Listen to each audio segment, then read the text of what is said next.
ये बिलीव है कि जैसे ही एक इंसान परमेश्वर को अपना लव शो करता है और प्रूफ करता है, वो छूटने की तरफ चल पड़ते हैं। आमीन। जितना लंबा रोचा ब्लेसिंग होती लंबी चर्च। बैठ जाओ अपने शरीर में। आज परमेश्वर की हजूरी हमारे बीच में मौजूद है। बैठ जाओ अपनी चेयर पे। उसने जो मुझसे प्यार किया मैं उसको छुड़ाऊंगा। परमेश्वर ने यह नहीं लिखा कि उसने जो मुझसे 40 रोजे रखे तो मैं उसे छुड़ाऊंगा। इसका मतलब ये नहीं आप रोजे ना रखो। मैंने ऐसे लोगों को भी रोजे रखते देखा है जो बोलते थे 40 रोजे रख के हम नंगे पैर चर्च में आएंगे, अगर परमेश्वर ने सुन ली तो ठीक है, नहीं तो कहीं और चले जाएंगे। ऐसे रोजों से परमेश्वर प्रसन्न नहीं होता। इसलिए उसने ये नहीं कहा कि तू रोजा रख मैं तुम्हें छुड़ाऊंगा, तू प्रेयर कर या तू ये काम कर। उसने कहा जब तू मुझसे प्यार करेगा मैं तुझे क्या करूंगा, छुड़ाऊंगा। जब आप परमेश्वर से स्नेह करते हैं, प्यार करते हैं, तब आपके लिए वही परमेश्वर है, वो आपको चंगा करे या ना करे। आमीन। आप हर परिस्थिति में उसके साथ वफादार रहते हैं, वो आपको हील करे, डिलीवर करे या ना करे। आप जानते हैं परमेश्वर ने आपके लिए अब कुछ भी नहीं करना, बाइबल बताती है। उसने आखिरी शब्द क्रूस पे बोले थे, सब कुछ पूरा हुआ, इट इज फिनिश्ड, यानी मैंने वो सब बना दिया जो आपको चाहिए।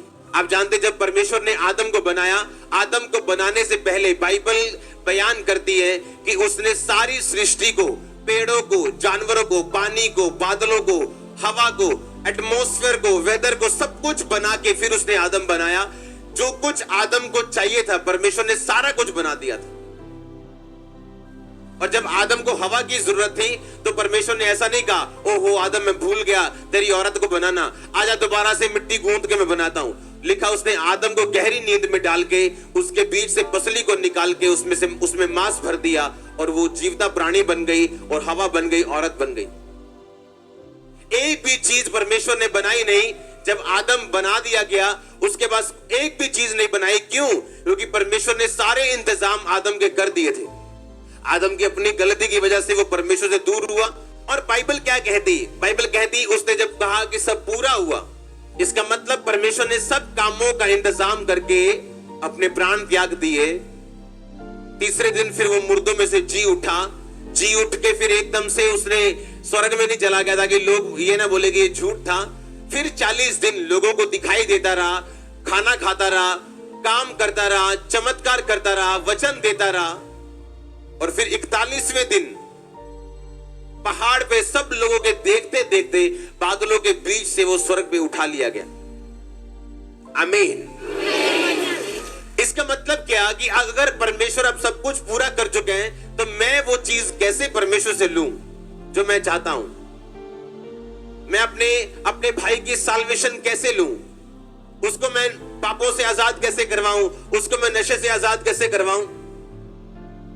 आप जब एक मॉल में जाते हैं, उस मॉल में सब दुकानें होती हैं। उसमें कपड़े की भी दुकान है, उसमें परफ्यूम की दुकान है, उसमें कॉस्मेटिक की दुकान है, उसमें बेडशीट है, उसमें सब कुछ है, दुनिया का हर मटेरियल जो आपको चाहिए। हाँ या ना?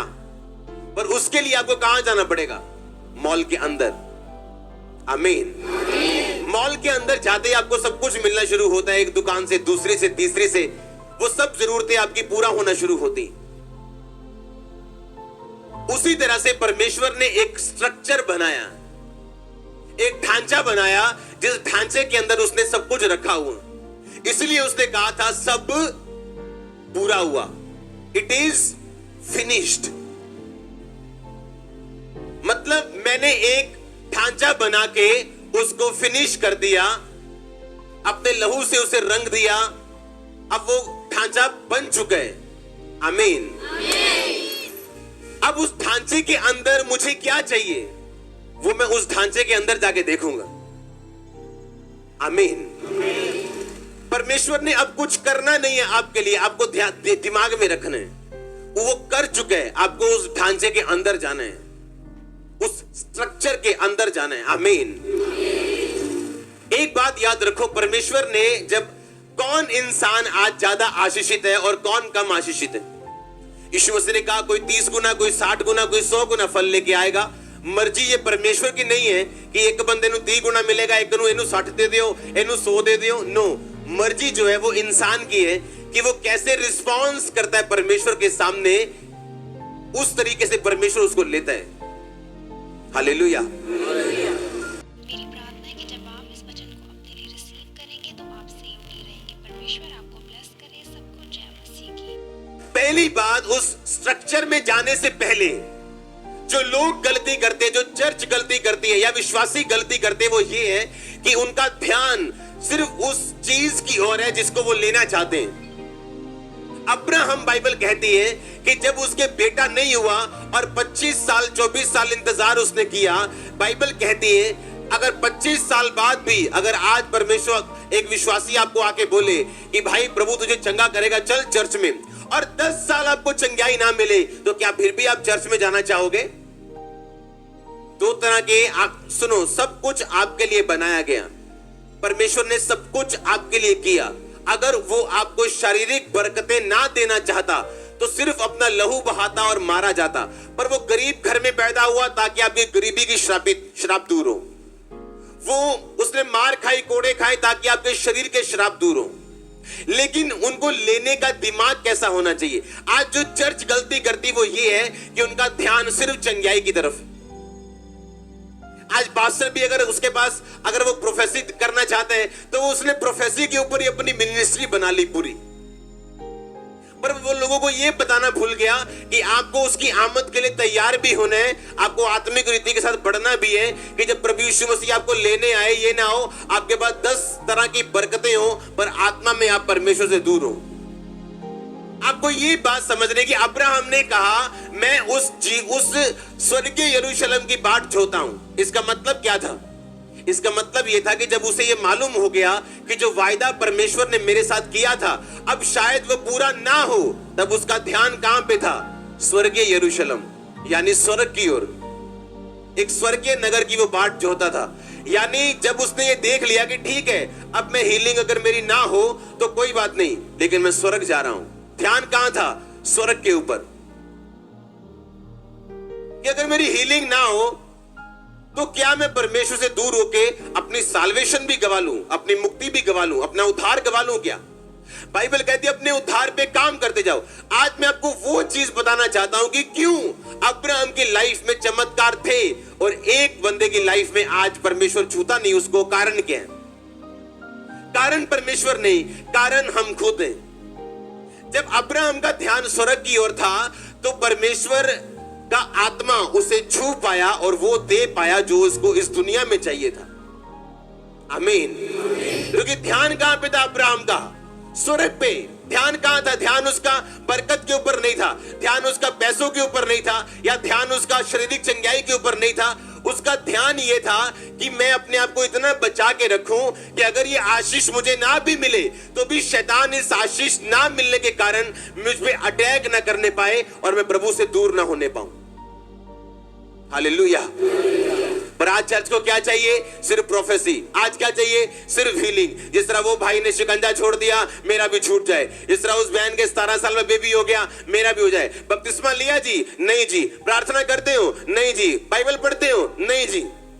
ये कैसी क्रिश्चियनिटी है? ये कैसी मसीहत है जो आप प्रेयर नहीं कर रहे हो, आप बाइबल नहीं पढ़ रहे हो, परमेश्वर के साथ कोई संबंध नहीं है, कोई आने वाली आमद की तैयारी नहीं कि मैं तैयार हो रहा हूं। अगर आज प्रभु यीशु मसीह लेने आ जाए तो मैं सबसे ज्यादा खुश हूं, मैं सबसे ज्यादा आनंदित हूं कि काम खत्म, हाँ असली घर चलो। पर लोगों को डर लगता है ऐसा कहने में भी। आज अब्राहम इसीलिए इस दुनिया में सक्सेसफुल था क्योंकि उसका ध्यान जो था वो आत्मिक था कि अगर मुझे ये ना भी मिले तो मैं क्या, मेरी पोजीशन क्या है? अगर मुझे ये ना मिले तो मेरी पोजीशन क्या है? क्या मैं प्रभु के साथ जुड़ा हूं या नहीं?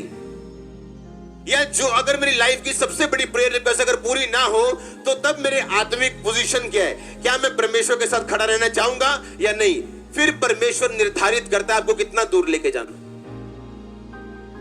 उसने जो मुझसे स्नेह किया मैं उसको छुड़ाऊंगा, मुझसे जो प्यार किया इसलिए मैं उसको छुड़ाऊंगा, मैं उसको ऊंचे स्थान पर रखूंगा। उसकी महिमा को बढ़ाऊंगा, उसे लंबी आयु से तृप्त करूंगा, उसे अपने उद्धार का दर्शन दिखाऊंगा। परमेश्वर ने अब एक स्ट्रक्चर बना दिया, एक ढांचा बना दिया, एक मकान बना दिया। उस मकान के अंदर सब कुछ है, पर उस गुप्त स्थान में, उस प्रभु के स्थान में कौन प्रवेश कर सकता? बाइबल कहती उस ढांचे में है तो सब कुछ, पर जो वो ढांचे में रखा सब कुछ चाहता है, हो सकता है वो उसे ना मिले। पर जो व्यक्ति उस ढांचे को चाहता है, हो सकता है उसको सब कुछ वो मिले जो उस ढांचे के अंदर है। आज लोग इंपार्टेशन चाहते हैं, वो अपने फादर की अनॉइंटिंग चाहते हैं, पर अपने फादर को नहीं चाहते। आज लोग अपनी जरूरत और अपने मूड के हिसाब से बदल जाते हैं, और परमेश्वर भी ऐसा ही है। अगर आप अपनी जरूरत के लिए उस ढांचे के अंदर जाना चाहते हैं, तो हो सकता है आप संघर्ष करें, पर अगर आप दिल से उस ढांचे से प्यार करते हैं, तो आपको अंदर ले जाएगा वो। पर अगर आपकी आंखें सिर्फ बड़ी बड़ी इसलिए हो चुकी हैं कि उस ढांचे के अंदर बहुत कुछ है, क्योंकि उसको मिला, आपकी आंखों के सामने मिरेकल्स हुए, आपकी आंखों के सामने छुटकारे हुए, आपके पड़ोसी के हुआ, आपके रिश्तेदार के हुआ, आपकी आंखों के सामने हुआ, वो झूठ नहीं था। आपकी आंखें खुली हैं कि मेरी लाइफ में कब, पर उसकी लाइफ में उस ढांचे के अंदर वो सब कुछ मिल सकता है जो उस ढांचे से क्या करता है? प्यार करता है। आप जैसे एक स्ट्रक्चर के नीचे जाते हैं, अब परमेश्वर ने क्या कहा? परमेश्वर ने कहा सुनो, अगर आप क्रिश्चियन हो और आप प्रार्थना कर रहे हो कि परमेश्वर आपके बिजनेस को बढ़ाए, आपकी प्रार्थना 40 साल कबूल नहीं हो सकती जब तक आप टाइदर नहीं है, क्योंकि एक ढांचा है। आप जब ढांचे के अंदर आते हैं, एक स्ट्रक्चर बना दिया परमेश्वर ने कि अगर तुम मुझे ना लूटे और अपनी कमाई से, अपने दशवांश से तुम मेरी महिमा करे, तो मैं तुम्हें इतनी बरकत दूंगा कि तुम्हारे रखने के लिए भी जगह नहीं होगी। हाँ, ऐसे ही है कि नहीं? पर अगर मैं सिर्फ प्रार्थना करूं और उस ढांचे के अंदर ना जाऊं जो परमेश्वर ने एक बनाया मेरे फाइनेंस के लिए, हालेलुया, मैं अपने फाइनेंस के लिए प्रार्थना नहीं करता हूं। अगर करूंगा तो वो 3-4 लाइनों से लंबी नहीं होगी, 5-7 सेकंड से लंबी नहीं होगी। मैं प्रैक्टिकल करने में विश्वास करता हूं जो परमेश्वर ने मुझे उस काम के लिए बोला। आमीन। और जैसे ही आप उस ढांचे के अंदर जाते हैं, आपको मालूम है अपनी हीलिंग के लिए मुझे ये करना है, सबसे पहले मुझे उस ढांचे से प्यार करना है, परमेश्वर से लव करना है, उसके बाद अंदर जाना है, उसके बाद हर एक चीज के लिए एक सिस्टम बना हुआ है। मुझे इंपार्टेशन चाहिए, मुझे अधीनगी करनी, मुझे फाइनेंस में बढ़ना है, तो परमेश्वर ने मिनिस्ट्रीज ठहराई, काम ठहराए, जहां आप काम करते परमेश्वर का बोते हैं, तो परमेश्वर आपको बढ़ाते हैं। आपको हीलिंग चाहिए, आप हीलिंग मिनिस्ट्री में जाते हैं, आप प्रार्थना करते हैं, उसके कोड़े खाने से मैं चंगा हो चुका हूं, कन्फेस करते हैं, प्रेयर होती, आप हील होते हैं। हर एक चीज के लिए एक ढांचा बनाया परमेश्वर। आप इमेजिन करो, अगर वो अंधा उस रोड पे ना होता, कहीं और होता, तो यीशु मसीह उसे कभी भी चंगा ना करते। हाँ, और आपने कभी यीशु मसीह को ऐसे चलते नहीं देखा होगा। यीशु मसीह जा रहे हैं और अंधा बैठा है। आप जानते हैं यीशु मसीह ऐसे बीमारों को चंगा नहीं करते जैसे आप सोचते हैं। अगर कोई अंधा बैठा है तो वो बैठा है, यीशु मसीह से चंगा नहीं कर रहे जब तक उस अंधे ने आके डिमांड नहीं की कि परमेश्वर मुझे छुओ, मैं चंगा होना चाहता हूं। यीशु मसीह ने फिर क्वेश्चन किए, क्या तू विश्वास करता है मैं तेरे लिए ये कर सकता हूं? हाँ, मैं विश्वास करता हूं। ऐसे हीलिंग होती थी, डिमांड करने से, उस ढांचे के अंदर जाने से, जो चीज मुझे चाहिए उस पर डिमांड करने से। आमीन, आमीन। आपको अगर कपड़े चाहिए तो मॉल के अंदर एंट्री करने से कपड़े नहीं मिलते, फिर कपड़े की शॉप ढूंढनी पड़ती, वहां जाना पड़ता है, रेट करना पड़ता है, फिर आप लेते हो। हाँ या ना? अगर ज्वेलरी चाहिए तो कपड़े की दुकान पे नहीं मिलती, आपको उसी शॉप पे जाना पड़ता है। हाँ या ना? और जैसे ही आप इस ढांचे में प्रवेश करते हो, आप देखते हो कि मुझे इस जीवन में रहने के लिए और टेस्टिमनी देने के लिए, परमेश्वर में खड़े रहने के लिए क्या चाहिए, और आप उस चीज पे काम करना शुरू करते हो। आप इमेजिन करो, जैसे ही मैं जब अफ्रीका में जाता था अपने फादर के पास, और मैं वापस आके लोगों को बोलता था, अब देखना कैसे काम होते हैं, ऐसे क्यों, अब देखना कैसे चर्च बढ़ती, ऐसे क्यों? क्योंकि मुझे पता होता था कि मैं एक बीज बो के आया हूं जो मुझे फल देने वाला। वो मेरा एक 100% कंफर्मेशन होती थी बाइबल के वर्ड की, कि जो मैं बोऊंगा तो काटूंगा। हाँ या ना? हालेलुया। आप जानते हैं एक स्ट्रक्चर परमेश्वर मैनेज परमेश्वर है, वो अनमैनेज परमेश्वर नहीं, वो एक मैनेज परमेश्वर है। उसने एक ढांचा बनाया और वो ढांचे से वो बाहर नहीं आता। आपके लिए एक स्ट्रक्चर बना दिया, उससे वो बाहर आके काम नहीं करता। अगर आपको अमेरिका की सहूलतें चाहिए तो ग्रीन कार्ड किसका चलेगा? कि इंग्लैंड का चलेगा? हाँ, अगर इंग्लैंड की सहूलतें चाहिए ग्रीन कार्ड किसका चलेगा? अगर इंडिया में रहना तो आधार कार्ड किसका चलेगा? इंडिया का चलेगा। इंडिया के आधार कार्ड से नेपाल में चले जाओगे, आशीष मिलेगी? वहां के लोग आपको मानेंगे? गैस कनेक्शन देंगे? नहीं, क्योंकि एक ढांचा बना, परमेश्वर ने एक ढांचा बनाया। आप जानते हैं वो ढांचा इतना जबरदस्त और खतरनाक है और इतना आशीषित है, अगर आप वो ढांचे को समझ जाएं, आप सफर नहीं करेंगे अपनी लाइफ में। आप जानते हैं जब मरियम और हारून ने मूसा का विरोध किया, आप जानते हैं वो विरोध सही था, पर परमेश्वर ने मूसा को कुछ नहीं बोला और मरियम को कोड़ी कर दिया। हाँ या ना? क्यों? क्योंकि एक ढांचे के मुताबिक आप में और आपके फादर में हमेशा आपका फादर राइट है। यह ढांचे का एक गुण है। आप में और आपके स्पिरिचुअल फादर में हमेशा कौन राइट है? चाहे आपको लगे आप सही हैं, पर हमेशा सही कौन निकलेगा? आपका फादर। आपके स्पिरिचुअल फादर और परमेश्वर में हमेशा कौन सही निकलेगा? परमेश्वर। और लोग, जब आप जानते हैं शैतान क्यों गिरा? क्योंकि वो परमेश्वर को करेक्ट करने की कोशिश कर रहा था। वो ये बताने की कोशिश कर रहा था परमेश्वर को कि मैं तुझसे ज्यादा अच्छा सोच सकता हूं। आप जानते हैं आज भी कुछ लोग ऐसा पाप करते हैं जब वो अपने फादर को करेक्ट करने चले जाते हैं और परमेश्वर की निगाह में पापी हो जाते हैं। क्योंकि आप में और आपके स्पिरिचुअल फादर में हमेशा कौन सही है? आपका स्पिरिचुअल फादर। और आपके स्पिरिचुअल फादर और परमेश्वर में हमेशा कौन सही है? परमेश्वर। यह ढांचा है। इस ढांचे को अगर आप तोड़ने मरोड़ने की कोशिश करेंगे, आप ही फंसेंगे, आपका फादर नहीं फंसेगा। वो उसी पोजीशन पे आपको मिलेगा, आनंदित और अपने कामों में बिजी। हालेलुया। आप जानते हैं अपने अथॉरिटी को करेक्ट करना शैतानी पाप है, एक रिबिलियन मतलब विरोधता का पाप। आप जानते हैं व्यभिचार के पाप से भी बड़ा पाप है विरोधता का पाप। पहला पाप जो दुनिया में आया आदम और हवा से पहले, वो विरोधता का पाप था, विरोध का पाप। और आज भी अगर शैतान ने किसी बंदे पे अटैक करना हो, वो इस पाप से नीचे लेके लोगों को जाना चाहता है। इसीलिए अगर आप मुझे अपने पास बिठा के डिस्कशन करेंगे कि फलाने बंदे ने रेप कर दिया या फलाने बंदे ने ऐसा कर दिया, फलाने ने ऐसा कर दिया, मैं अपने मुंह को सी के रखूंगा, क्योंकि मुझे उन कामों से कोई मतलब नहीं है। नेवर। मैं अपने दुश्मन का भी विरोध नहीं करता कभी। जिसने मेरे खिलाफ बोला उसका भी विरोध, मुझे पता है विरोध करना शैतान की ओर से।